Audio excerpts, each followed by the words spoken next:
everyone, welcome to Programming Geeks. I am Ashish and we are going to start a new JavaScript series.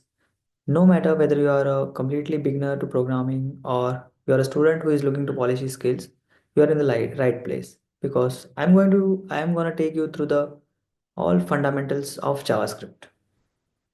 By the end of the series, I expect that will be having a very strong foundation in JavaScript and you'll be also writing your own projects. So for this series, I am going to break down videos into simple and understandable parts so that it will be very easier to you for grasping it. And if you are excited to, don't forget to subscribe our channel and let's get started. So if you are feeling that some topics or some concepts are complex, then don't worry. You will be habituated with time and you will get to know everything with time. And I hope you will be writing your code within no time. Right. So let's begin with a very basic topic that what is JavaScript? As I think that you all know, before learning anything, we must follow the two questions that is what and why. So let's begin with the first question that is what? What is JavaScript?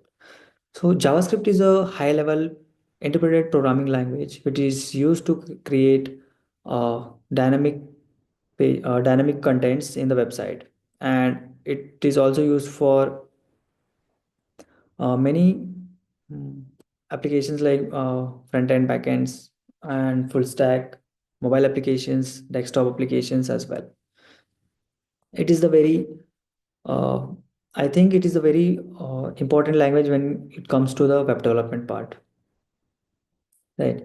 So this was the reason you need to uh, take a grasp and a deep knowledge on JavaScript because it is uh, an important and will be having a very advantageous stage when you'll be entering to the web development field.